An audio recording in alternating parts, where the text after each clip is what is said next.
नमस्कार दोस्तों, मैं स्मित मिश्रा स्वागत करता हूं एक बार फिर से आप सभी का एमजेटी एजुकेशन में।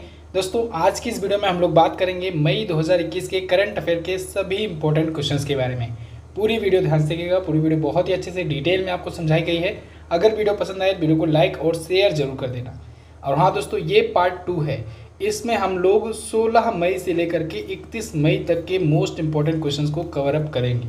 इससे पहले की जो वीडियो आई थी पार्ट 1, उसमें हम लोगों ने 1 मई से 15 मई तक को बहुत ही अच्छे से कवर अप किया था। आप लोगों को पसंद भी आई थी। अगर आपने नहीं देखा है वीडियो तो ऊपर यहाँ पर कार्ड बनकर आ रहा है, इस पर क्लिक कीजिए, जाइए पहली वीडियो देखिए, इसके बाद पार्ट 2 देखिए। इस वीडियो में दोस्तों मोस्ट इंपॉर्टेंट एक्सपेक्टेड क्वेश्चन लिए गए हैं जो कि आपके आने वाले हर एक एग्जाम के लिए बहुत ही ज़्यादा यूजफुल होने वाले हैं। इसकी क्विज और पीडीएफ फाइल भी प्रोवाइड कराई जाएगी। क्विज मिल जाएगी आपको हमारे एप्लीकेशन एमजेटी ऐप पर, तो आप लोग MJT app Google play store से डाउनलोड कर सकते हैं। आपको पीडीएफ भी प्रोवाइड कराई जाएगी, वहाँ से भी आप डाउनलोड कर सकते हैं और आप हमारे टेलीग्राम ग्रुप से भी डाउनलोड कर सकते हैं पीडीएफ फाइल। टेलीग्राम ग्रुप से जुड़ने के लिए आपको टेलीग्राम ऐप पर एमजेटी एजुकेशन सर्च करना होगा, एमजेटी एजुकेशन। इसके अलावा दोस्तों हमारा वीडियो कोर्स आया हुआ है, इसके बारे में भी आप चेक कर सकते हैं। चलिए बिना देर करते हुए वीडियो को स्टार्ट करते हैं। देखते हैं सबसे पहला क्वेश्चन है, पंजाब का 23वां जिला किसे घोषित किया गया? तो पंजाब का 23वां जिला दोस्तों अभी हाल ही में मलेरकोटला को घोषित किया गया है। किसे? मलेरकोटला को। ये बन गया है पंजाब का 23वां जिला। ये किससे अलग हुआ है? ये दोस्तों संगरूर जिले से अलग हुआ है। पंजाब के संगरूर जिले से अलग हुआ है मलेरकोटला। तो अब पंजाब में कुल कितने जिले हो गए? 23। अगला क्वेश्चन देखते हैं। हाल ही में वर्ष 2021 का पहला चक्रवाती तूफान तौकते कहाँ से उठा? तो दोस्तों इसे तौकते ताउते कहें, ठीक है, दोनों ही नाम है। ये एक्चुअली म्यांमार ने नाम दिया था। ये उठा था अरब सागर से और गुजरात वगैरह में भयंकर तबाही मचाया हुआ था, ठीक है। ताउते नाम का ये तूफान, ताउते या तौकते, इस पर मैंने आपको वीडियो भी दी हुई थी।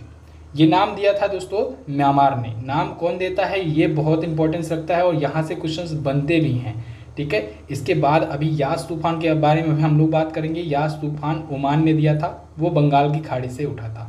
तो यहाँ पर तौकते और यास दोनों तूफानों के बारे में आपको याद रखना है, ठीक है। यास नाम ओमान ने दिया था, तौकते म्यांमार ने दिया था। कैसे नाम रखे जाते हैं इस पर मैंने आपको वीडियो दी हुई है, आप देख सकते हैं, ठीक है। अभी हाल ही में आई है, चैनल पर जाइए देख लीजिए।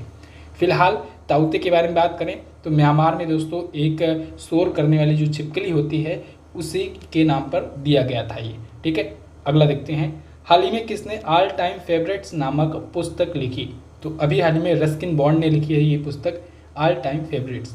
रस्किन बॉन्ड दोस्तों ये जाने माने एक लेखक हैं, इन्होंने बच्चों के लिए ये पुस्तक लिखी हुई है, ओके। अगला, हाल ही में किसने वैद्य आपके द्वार नामक योजना शुरू की? इस योजना को शुरू किया है दोस्तों आयुष मंत्रालय ने। आयुष मंत्रालय ने वैद्य आपके द्वार योजना शुरू की है। अब इस योजना का लाभ उठाने के लिए जो भी पीड़ित होंगे, जो भी व्यक्ति होंगे, अगर वो घर बैठे उनको कोई चिकित्सा चाहिए फ्री में, तो वो इस सुविधा का लाभ उठा सकते हैं। इसके लिए उनको आयुष क्योर नाम का एक ऐप डाउनलोड करना होगा, आयुष क्योर नाम का ऐप, ठीक है। इस ऐप की मदद से वो लाइव वीडियो कॉलिंग के माध्यम से घर बैठे ही आयुष चिकित्सा विशेषज्ञों से परामर्श ले सकते हैं। अगला क्वेश्चन है, हाल ही में किसने सिक्किम ए हिस्ट्री ऑफ इंट्रिग्यू नामक पुस्तक लिखी? इस पुस्तक को लिखा है दोस्तों प्रीति मोहन सिंह मलिक ने। इस पुस्तक में इन्होंने बताया है सिक्किम समझ लीजिए एक प्रकार से गठन कैसे हुआ, क्या क्या इसका इतिहास रहा, सब कुछ इसमें इन्होंने बताया हुआ है। सिक्किम राज्य स्थापना दिवस भी दोस्तों इसी महीने में आया था, आपको याद ही होगा, ठीक है। 16 मई को सिक्किम राज्य स्थापना दिवस मनाया जाता है।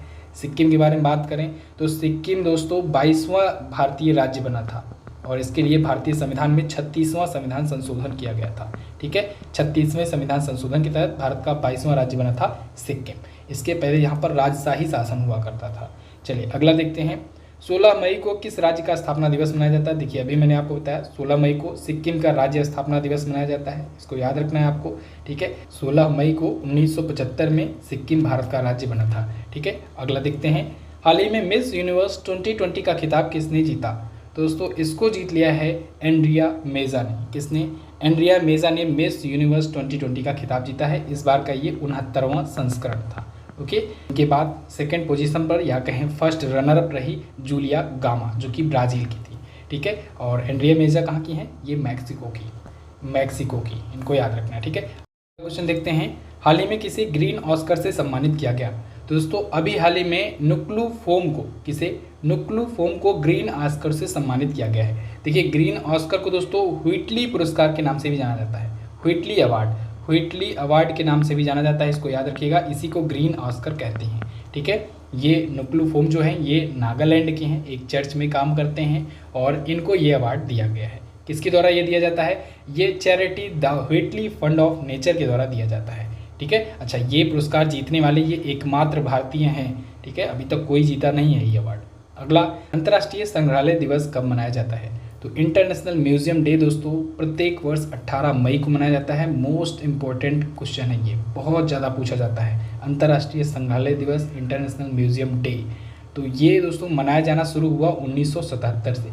किसके द्वारा मनाया जाता है? तो ये इंटरनेशनल काउंसिल ऑफ म्यूजियम के द्वारा, ICOM के द्वारा मनाया जाता है। ठीक है, 1977 से मनाया जाना शुरू हुआ है। बहुत इंपॉर्टेंट डे है, इसको याद रखना है आपको। इसकी थीम भी याद रखनी है। इस बार की थीम है the future of museums, recover and reimagine. ठीक है, अच्छा ICOM आया है, इसके बारे में थोड़ा सा बात कर दें तो 1946 में इसकी स्थापना हुई थी। पेरिस में, फ्रांस में इसका हेडक्वार्टर है। अध्यक्ष हैं सुए अक्सॉय। कौन है? सुए अक्सॉय। अगला देखते हैं, ब्लैक फंगस, काला कवक को महामारी घोषित करने वाला पहला राज्य कौन बना? तो वो बन गया है दोस्तों राजस्थान। राजस्थान ने ब्लैक फंगस को, काला कवक को महामारी घोषित किया था। ठीक है, आपको पता होगा कोविड-19 से जो पेशेंट रिकवर कर जाते थे उनको ब्लैक फंगस के नाम का एक रोग हो जाता था। ठीक है, और हालांकि ये ज़्यादा संक्रामक नहीं था, ये संक्रामक था ही नहीं कहें एक प्रकार से, ये उन्हीं को होता था जो कोविड से रिकवर करते थे। ठीक है, हालांकि काफ़ी लोगों की मौत इसके कारण भी हुई। चलिए अगला देखते हैं, हाल ही में ईरान ने अपने सबसे शक्तिशाली कंप्यूटर का क्या नाम रखा? तो ईरान ने दोस्तों अपना सबसे शक्तिशाली सुपर कंप्यूटर लॉन्च किया है और इसका नाम रखा है सीमुर्ग। क्या नाम रखा है? सीमुर्ग। सीमुर्ग दोस्तों एक प्रकार का जीव होता है, पक्षी कहले होता है वहाँ का, एक पुराने ज़माने का एक पक्षी हुआ करता था, उसी के नाम पर ये रखा गया। ठीक है, एक फिनिक्स जैसा पक्षी हुआ करता था ईरान में। फिलहाल अगला देखते हैं, एशिया कप 2021 कोविड के चलते टाल दिया गया है। ये कहाँ आयोजित किया जाना था? तो ये दोस्तों आयोजित किया जाना था श्रीलंका में। ठीक है, पहले तो पाकिस्तान में आयोजित करने वाला था ये ICC, लेकिन पाकिस्तान में इंडिया टीम जाती नहीं खेलने, तो इस वजह से ये श्रीलंका में आयोजित होने वाला था, लेकिन अभी कोविड के चलते इसे टाल दिया गया है। ठीक है, एशिया कप, ये क्रिकेट की बात हो रही है, एशिया कप क्रिकेट टूर्नामेंट की बात हो रही है। अब कब होगा ये तो नहीं कंफर्म है, लेकिन अभी आगे होगा। ठीक है, श्रीलंका में ही होगा। अच्छा, अब ICC का ये टूर्नामेंट है, इसको याद कर ही लिए आप। एक दो और मैं बता दे रहा हूँ, ICC का वर्ल्ड कप होने वाला है, मेंस वाला 2023 का वर्ल्ड कप, भारत इसकी करने वाला है मेज़बानी। बहुत ज़्यादा इंपॉर्टेंट है, इसको भी याद रखना आपको। ठीक है, और T20 वर्ल्ड कप भी भारत में ही होने वाला, लेकिन ये अभी कंफर्म नहीं है क्योंकि कोरोना के चलते ICC ने धमकी भी कर लीजिए एक प्रकार से दी है कि आप व्यवस्था करवाओ वरना हम UAE में करवाएंगे इसका। ठीक है, चलिए अगला देखते हैं, हाल ही में किसने केरल के दूसरी बार मुख्यमंत्री पद की शपथ ली? दोस्तों पिनराई विजयन केरल के दूसरी बार मुख्यमंत्री बन गए हैं। पिनराई विजयन की पार्टी ने यहाँ पर चुनाव में जीत हासिल कर ली है। अच्छा, अब केरल के साथ साथ 5 और राज्यों में विधानसभा चुनाव हुए थे। कौन कौन से थे? एक तो था दोस्तों पश्चिम बंगाल, ममता बनर्जी जी फिर से CM बन गए हैं लगातार तीसरी बार। केरल भी था, केरल में पिनराई विजयन जी दूसरी बार बन गए हैं CM। ठीक है, इनको भी आपको याद करने की जरूरत नहीं है, पुराना वाला ही याद करना है। तीसरा है दोस्तों तमिलनाडु में DMK पार्टी से MK स्टालिन, ये नया नाम आपको याद रखना है, नए मुख्यमंत्री बनी है MK स्टालिन DMK पार्टी से।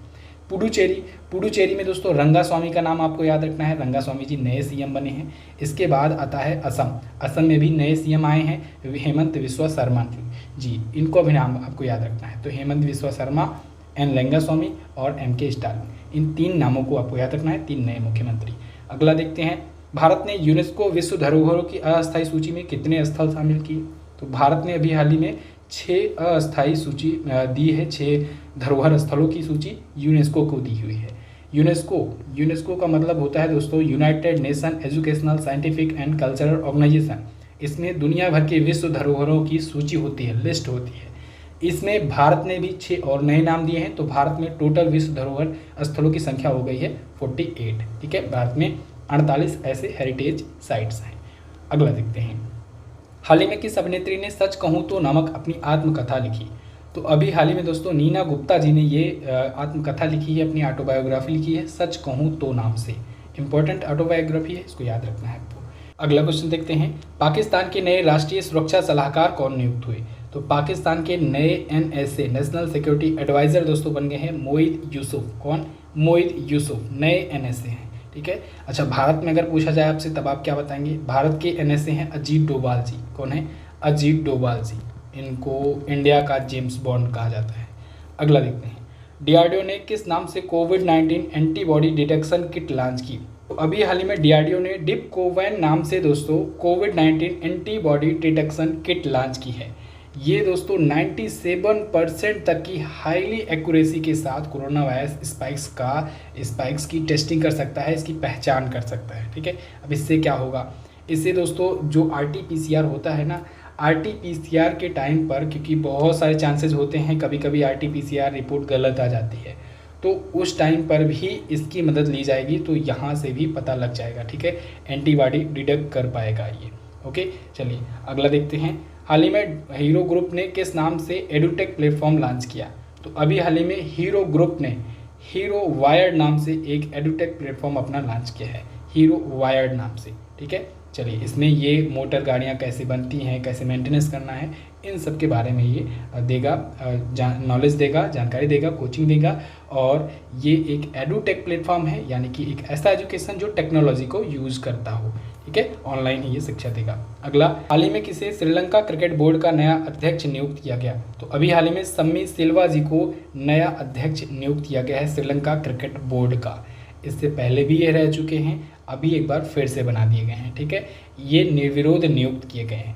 2021 से लेकर के 2023 तक के कार्यकाल के लिए इन्हें नियुक्त किया गया है, ठीक है। अच्छा, अगर बात करें भारत में जो क्रिकेट बोर्ड है उसका अध्यक्ष कौन है? तो भारत के क्रिकेट बोर्ड का नाम है दोस्तों BCCI, board of control for cricket in India. इसके अध्यक्ष हैं सौरव गांगुली जी। कौन है? सौरव गांगुली जी हैं। और जो ICC है, जो इंटरनेशनल क्रिकेट काउंसिल है, इसके अध्यक्ष हैं ग्रेग बार्कले। कौन है? Greg Barclay. अगला देखते हैं, Monaco Grand Prix 2021 formula 1 race किसने जीती? Monaco Grand Prix 2021 formula race जीत लिया दोस्तों मैक्स वर्स्टैपेन ने। किसने? मैक्स वर्स्टैपेन ने। मैक्स वर्स्टैपेन दोस्तों रेडबुल के खिलाड़ी हैं, रेडबुल कंपनी की तरफ से ये ड्राइवर हैं। फार्मूला 1 रेस इन्होंने जीत लिया है। इनके कैरियर की ये 12वीं जीत थी। इस सीज़न में इन्होंने दूसरी जीत जीती हुई है। अभी कुछ दिन पहले इन्होंने एमिलिया रोमांगना F1 रेस जीती थी, एमालिया रोमांगना F1 रेस। तो अब इनकी ये दूसरी जीत थी इस सीज़न की, यानी 2021 की, ठीक है, फार्मूला 1 रेस की। और ये रेडबुल के खिलाड़ी हैं। 2 चीज़ याद हो गया। एक और पॉइंट याद रखना है, ये कहाँ के हैं? नीदरलैंड के हैं, ठीक है। अच्छा, F1 रेस जब भी आए तो आपको लुइस हैमिल्टन का नाम नहीं भूलना है, बहुत ज़्यादा इंपॉर्टेंट है। लुइस हैमिल्टन लगभग दोस्तों 80% रेस जीतते हैं, ठीक है। तो कभी कभी अगर आपको कन्फ्यूजन लग रहा हो, आप तुक्का मारना चाहते हो, तो अगर F1 रेस से कोई क्वेश्चन आए तो आप लुइस हैमिल्टन लगा दिया करो। चलिए, तो 80% चांसेस इन्हीं का रहता है। दुनिया में सबसे ज़्यादा रेस इन्होंने ही जीता है। ये है ब्रिटेन के खिलाड़ी, ब्रिटेन के खिलाड़ी हैं लुइस हैमिल्टन। और किस कंपनी से खेलते हैं? मर्सिडीज से ये खेलते हैं। अगला देखते हैं, वैश्विक G20 शिखर सम्मेलन की मेज़बानी किसने की? तो इस बार पूरे वर्ष मेज़बानी कर रहा है इटली, ठीक है।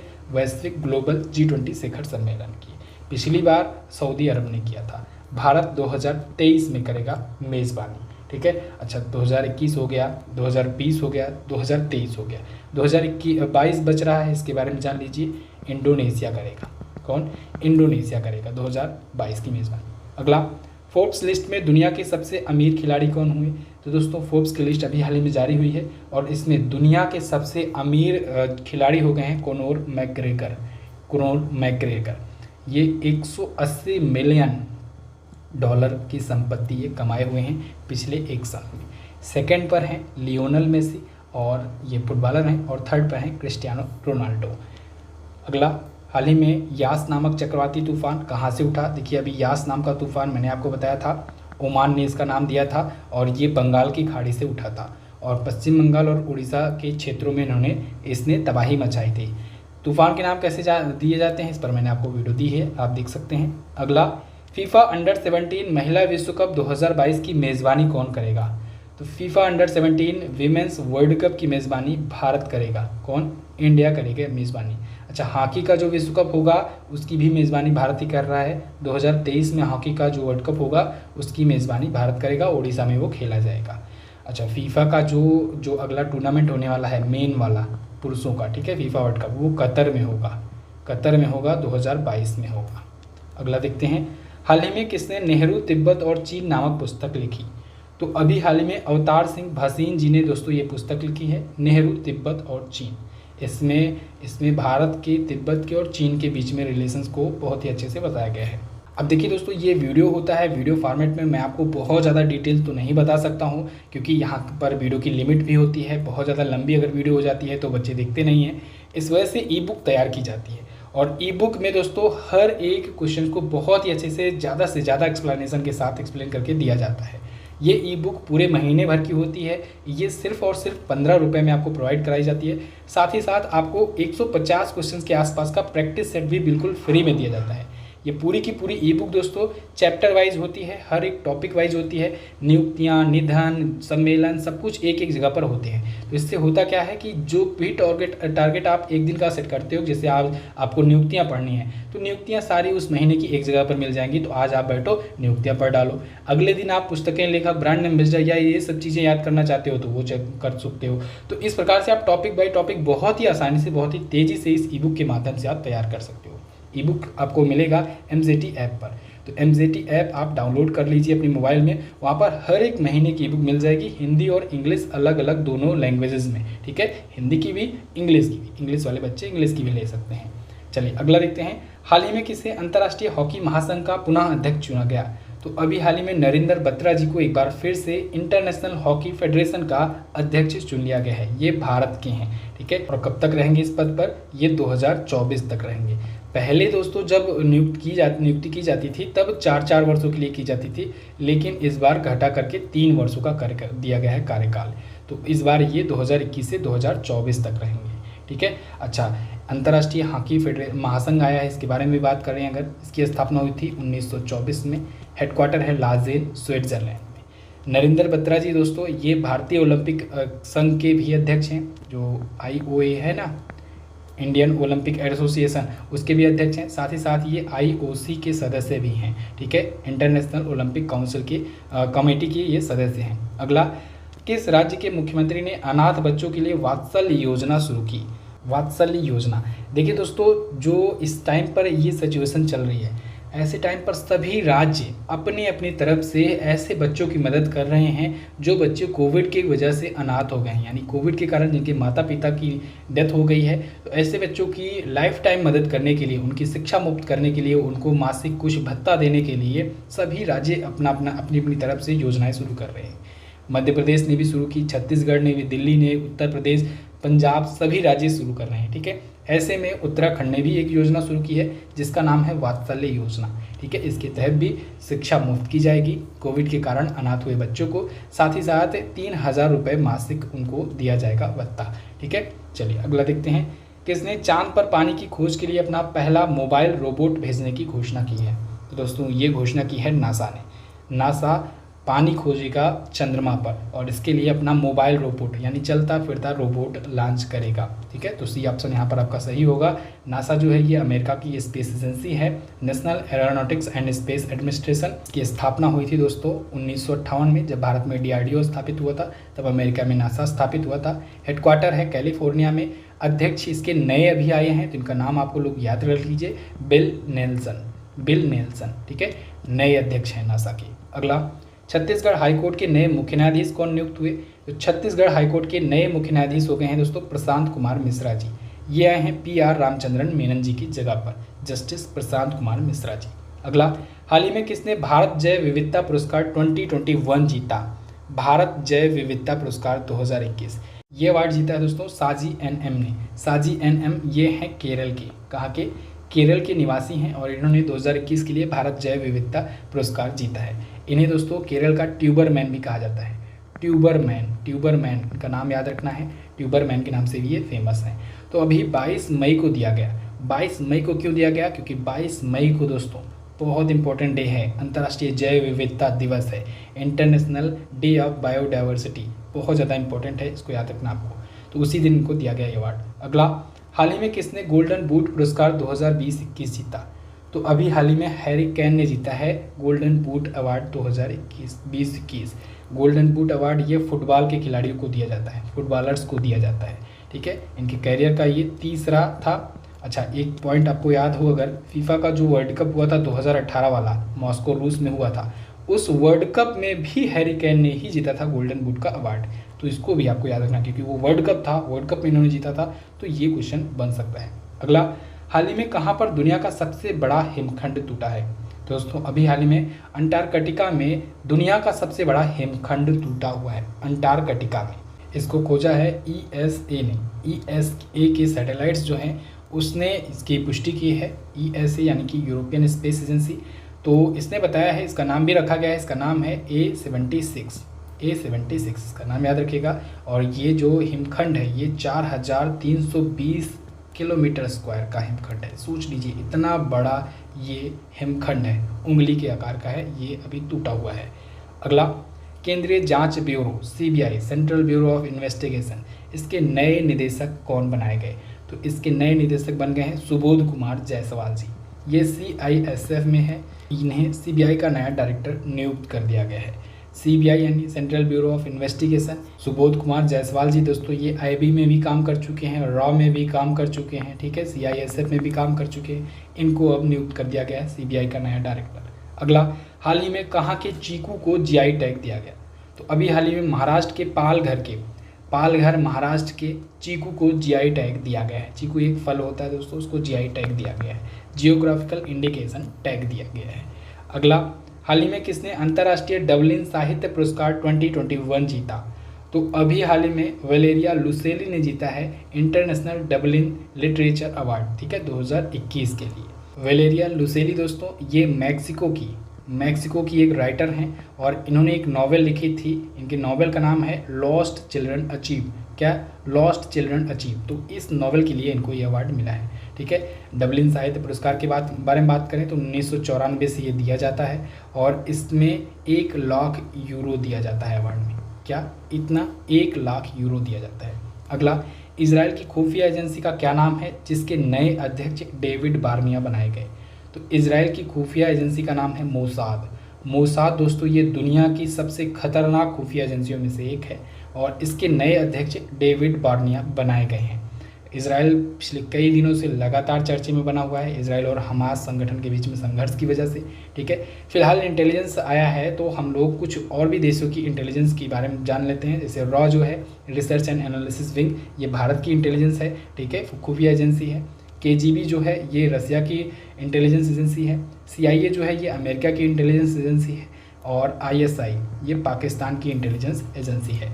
अगला, हाल ही में एंडी जैसी को किस ग्लोबल कंपनी का CEO बनाया गया? तो एंडी जैसी दोस्तों ये अमेजन के नए CEO बन गए हैं। ये किसकी जगह पर आए हैं? जेफ बेजोस की जगह पर। जेफ बेजोस दोस्तों ये अमेजन के संस्थापक हैं, तो इन्होंने CEO नियुक्त किया है अमेजन का एंडी जैसी को। अगला, इंडियन ब्रॉडकास्टिंग फेडरेशन का नाम बदलकर क्या रखा गया? तो इंडियन ब्रॉडकास्टिंग फेडरेशन का फाउंडेशन का नाम बदल करके दोस्तों Indian broadcasting and digital foundation कर दिया गया है। देखिए इसमें डिजिटल भी जोड़ दिया गया है। क्यों जोड़ा गया है? जिससे डिजिटल मीडिया को भी कवर किया जा सके इसके अंतर्गत। ओके। अगला, हाल ही में किस मंत्रालय ने be with yoga be at home नाम की वेबिनार सीरीज शुरू की? तो ये वेबिनार सीरीज शुरू की है दोस्तों आयुष मंत्रालय ने ये 5 दिनों की 5 वेबिनार की सीरीज शुरू की है, ठीक है। तो 5 वेबिनार इसमें आयोजित किए जाएंगे। अगला देखते हैं, किस राज्य सरकार ने स्मार्ट किचन योजना शुरू की? स्मार्ट किचन योजना ये केरल राज्य सरकार की योजना है, बहुत ही चर्चित योजना है स्मार्ट किचन योजना। इसके तहत क्या होगा? इसके तहत घरों की रसोइयों को, ग्रामीण क्षेत्रों में घरों की रसोइयों को एडवांस बनाया जाएगा और इसके लिए लोन दिया जाएगा, ठीक है, किफ़ायती दरों पर। अगला, हाल ही में किस भारतीय नोबेल विजेता को स्पेन के शीर्ष पुरस्कार से सम्मानित किया गया? तो अभी हाल ही में दोस्तों अमर्त्य सेन जी को सम्मानित किया गया है।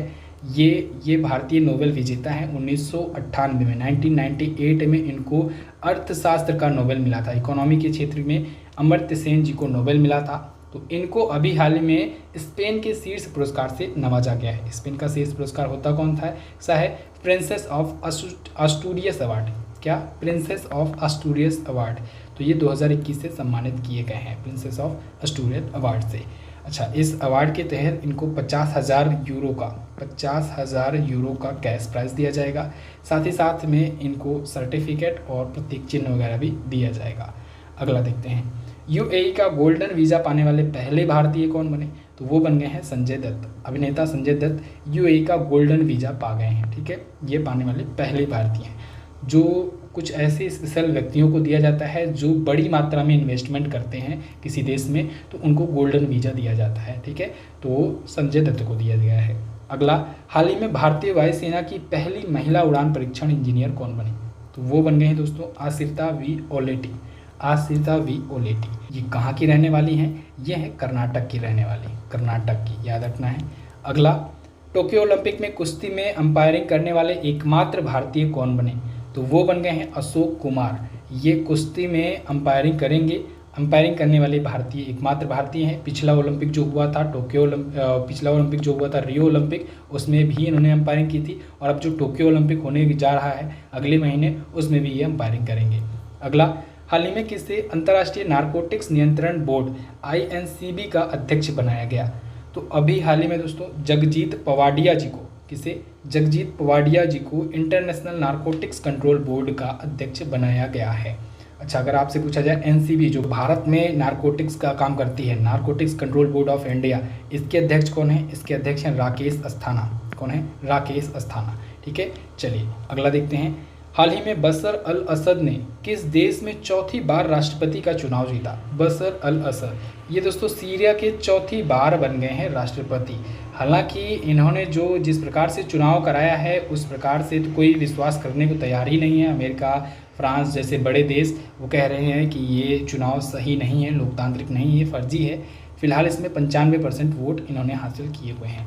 अगला, BCCI ने IPL 2021 के बाकी मैचों को किस देश में आयोजित कराने का फैसला लिया है? तो BCCI ने घोषणा की है कि IPL 2021 के, क्योंकि आपको पता होगा कि बीच में ही स्थगित कर दिया गया था, तो अब बाकी बचे मैचेस को UAE में आयोजित कराया जाएगा, यूनाइटेड अरब अमीरात में।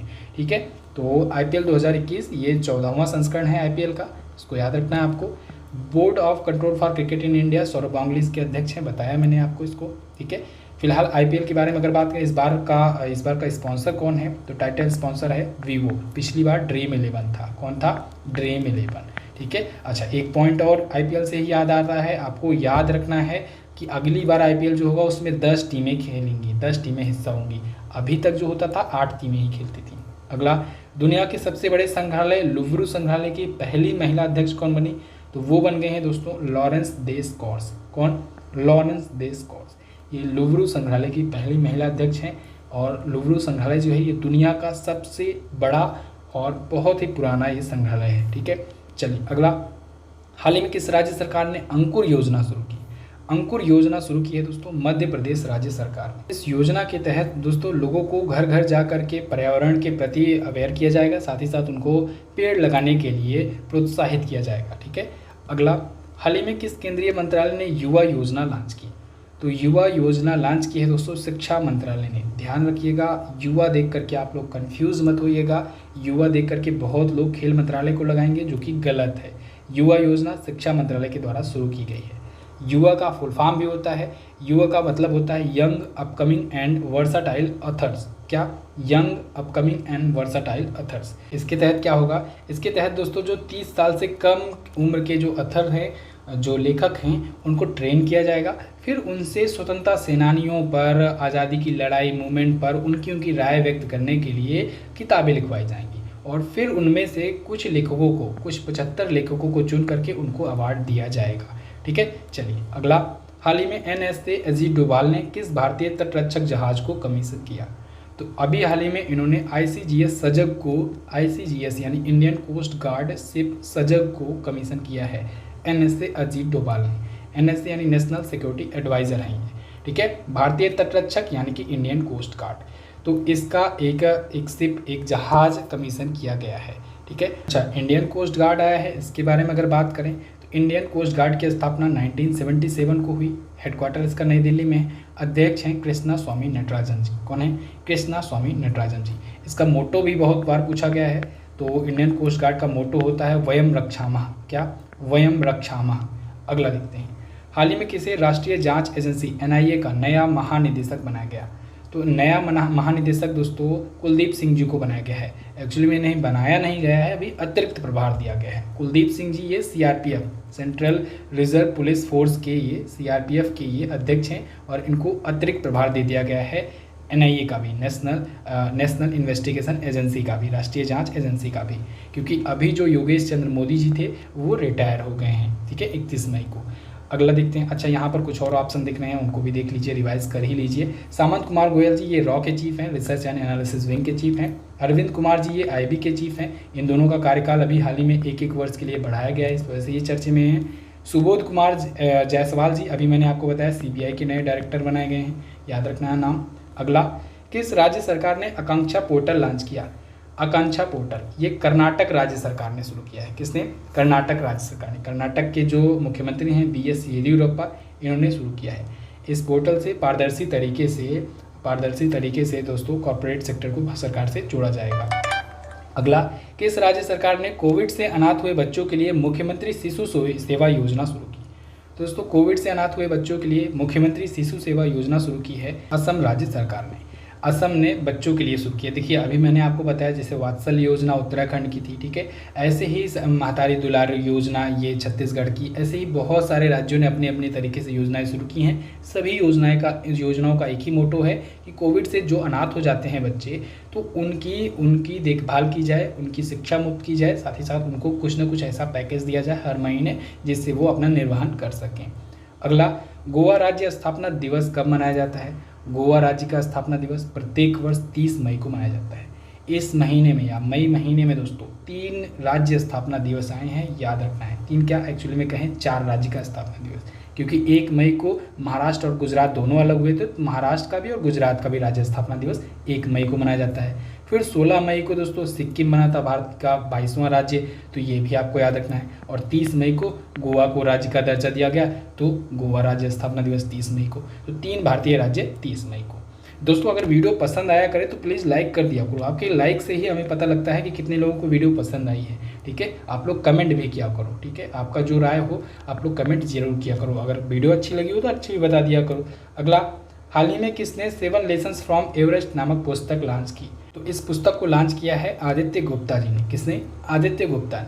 आदित्य गुप्ता कौन है? आदित्य गुप्ता दोस्तों एक बिजनेसमैन है दिल्ली के, और इन्होंने ये पुस्तक लॉन्च की है 7 लेसन्स फ्रॉम एवरेस्ट नाम की। ठीक है, अच्छा, एवरेस्ट नाम आ ही गया है, एवरेस्ट से याद रखिएगा अभी माउंट एवरेस्ट डे मनाया गया था। क्या आप लोग कमेंट करके हमें बता सकते हैं कि मई मंथ में माउंट एवरेस्ट डे कब मनाया गया था? कमेंट कीजिए, बताइए। अगला देखते हैं, माउंट एवरेस्ट पर चढ़ाई करने वाले सबसे तेज चढ़ाई करने का नया विश्व रिकॉर्ड किसने बनाया? दोस्तों अभी हाल ही में तसांग यिंगहंग जो हैं ये माउंट एवरेस्ट पर सबसे तेज चढ़ने वाली महिला बन गई हैं, और ये 25 घंटे 50 मिनट में चढ़ाई की हुई हैं। हांगकांग की ये पर्वतारोही हैं, और ये माउंट एवरेस्ट सबसे तेज फतह करने वाली पहली महिला बन गई हैं। किसका रिकॉर्ड इन्होंने तोड़ा है? इन्होंने रिकॉर्ड तोड़ा है दोस्तों नेपाल की महिला पर्वतारोही फुजो जांगुम लामा का। किसे? फुजो जांगुम लामा का। क्लियर? अच्छा, माउंट एवरेस्ट की अभी नई ऊंचाई कुछ दिन पहले चर्चे में आई थी, नई और एग्जैक्ट ऊंचाई। इस ऊंचाई ये ऊंचाई है दोस्तों 8,848.86 मीटर। ये एग्जैक्ट ऊंचाई है माउंट एवरेस्ट की, दुनिया की सबसे ऊंची चोटी की। इसको सागर माथा भी कहा जाता है, सागर माथा के नाम से नेपाल में जाना जाता है। ठीक है, भारत में माउंट एवरेस्ट, दुनिया में माउंट एवरेस्ट, और इसे सागर माथा नेपाल में कहते हैं। क्लियर? बिल्कुल। तो बस दोस्तों ये तो थे मई मंथ के most important questions current affair से। 2 पार्ट में हम लोगों ने लगभग 150 क्वेश्चंस कवर अप कर लिए हैं, और इससे रिलेटेड भी मैं आपको बहुत सारे एक्स्ट्रा फैक्ट बताया हुआ हूँ। आई होप इस दोनों वीडियो से आपको काफ़ी हेल्प मिली होगी। वीडियो अगर पसंद आई है, हेल्पफुल लगी है, तो प्लीज़ लाइक कर दीजिए, शेयर कर दीजिए अपने दोस्तों के पास। ठीक है, अच्छा, आप लोग आज फेसबुक पर शेयर कीजिए, फेसबुक पर इसको शेयर कीजिए दोनों वीडियो को। पहला पार्ट अगर आपने नहीं देखा है तो उसको देखिए, उसकी PDF भी डाउनलोड कीजिए, उसका क्विज भी सॉल्व कीजिए। इसकी भी PDF और क्विज आज या कल में प्रोवाइड करा दी जाएगी आपको MZT ऐप पर, तो गूगल प्ले स्टोर से आप उसे भी डाउनलोड कर सकते हैं। इसके अलावा आप इंडियन पॉलिटी और कॉन्स्टिट्यूशन का फुल वीडियो कोर्स प्राप्त कर सकते हैं सिर्फ और सिर्फ 149 में। अभी अगर आप लेते हैं तो आज लास्ट डे है, और इस लास्ट डे पर आपको फर्स्ट 100 कूपन कोड डालना है, और आपको 149 में मिल जाएगी वीडियो कोर्स। ओके। इसके अलावा आप सभी स्टूडेंट का बहुत ही पसंदीदा वीडियो कोर्स, जो कि बहुत ज़्यादा पसंद किया जा रहा है, काफ़ी बच्चे इसे ले रहे हैं, ये वीडियो कोर्स भी आप ले सकते हैं। अगर आप यूपीएसआई, पीईटी, आरओ, टीईटी, लेखपाल की तैयारी कर रहे हैं तो आप इस वीडियो कोर्स को परचेज़ कर सकते हैं। इसमें वीडियो लेक्चर्स, पीडीएफ डिटेल्स के साथ मॉक टेस्ट, सभी चीज़ें आपको प्रोवाइड कराई जाती हैं। 199 में ये भी आपको मिल जाएगा। हमारे सारे वीडियो कोर्सेज वगैरह आपको मिल जाएंगे MZT ऐप पर। तो वीडियो को एंड तक देखने के लिए दोस्तों बहुत बहुत धन्यवाद। मिलेंगे अगली वीडियो में, तब तक के लिए नमस्कार, जय हिंद, वंदे मातरम।